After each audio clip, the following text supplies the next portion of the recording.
Hi friends, today I'm going to show you how to use the Liquify tool. I'm using this image of me and my husband on our wedding day, and partially because I'm going to just speak candidly about making people skinnier and making butts perkier, things like that, and I don't want to hurt a client's feeling or anything like that. The Liquify tool is how you go in and kind of nip and tuck in Photoshop, so it's super fun. This image here was not captured by our photographer. It was actually captured by our friend Helena using my camera. I set everything up and then I was like, here, just take this picture. So super fun. She came over after she dropped her kids off at soccer practice and we just played in the park. I really wanted azalea pictures and there weren't any azaleas at the venue that day. So big shout out and thanks to Helena for capturing these. I got my azaleas, super happy. I'm going to make another video where we address the fact that this is super off center and we need to add some background here, but that'll be a whole nother video. So now let's do some nip and tuck on me. I'm gonna zoom this in a little bit. So it's fine. Like if this was printed like this, I would be okay with it. But just to show you, we're gonna go filter, liquify, and I can use my bracket keys, which are to the right of the P button to make my brush bigger or smaller.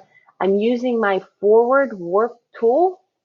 My pressure is at 34, density is at 50, and I'm just gonna whoop, just squish me in just a little. So it's like just a couple inches makes such a big deal, or makes such a big difference. So that's awesome. This lump right here, same tool, I'm just pushing it in. So now I don't have a lump.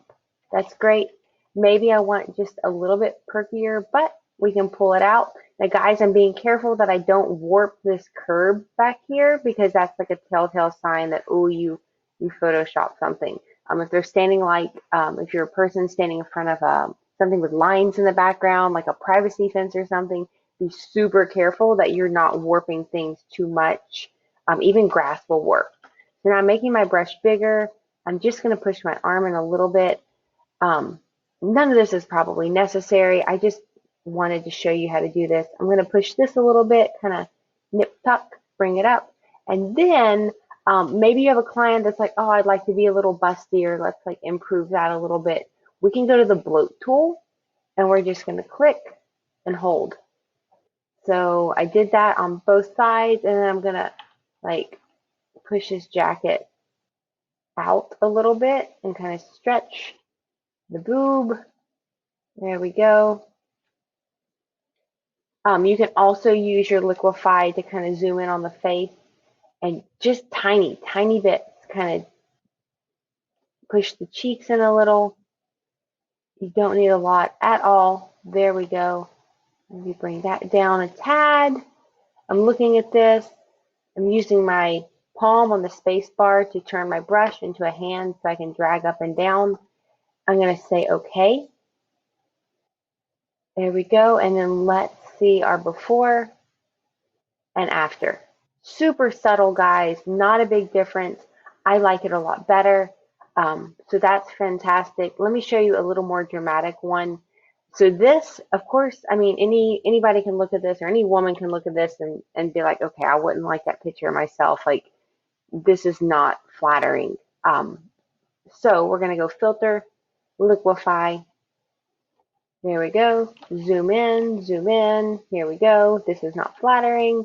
We're using our warp tool and let's squish. Let's squish. Sometimes, depending on how people are posed, you might have to make one person a little bigger to make the other person smaller. Most times the guys don't care, so they're the ones that lose out in that. I think maybe tuck the butt, bring the butt out just a little. Again, I'm being very careful that I'm not warping this wood so that it looks weird. I'm watching his shirt to make sure that doesn't look weird. We can do another video too where we address these wrinkles, lighten those up a little bit, and we can just, there we go. Maybe squish the back in a little. And I think that's fabulous. If there were chin issues here, we could always push the chin up. I'm happy with the way that looks. I think that's gorgeous. So again, I'm just going to say okay. Zoom in. Let's see our before and after. Before, after. Very subtle, but to me, like now I would print this and put this on my wall. I would enjoy it. There, I just, not my favorite. So that's all I have for today. That's how you use the Liquify. Don't forget to like, subscribe, hit the notification bell, leave me a comment. If you have questions, let me know. If you want a free copy of my actions and tools, reach out to me, Gretchen at GretchenOtero.com. I'm also working on something on my website at GretchenOtero.com, so you can visit there, check that out. And thanks so much for learning with me today. Bye-bye, guys.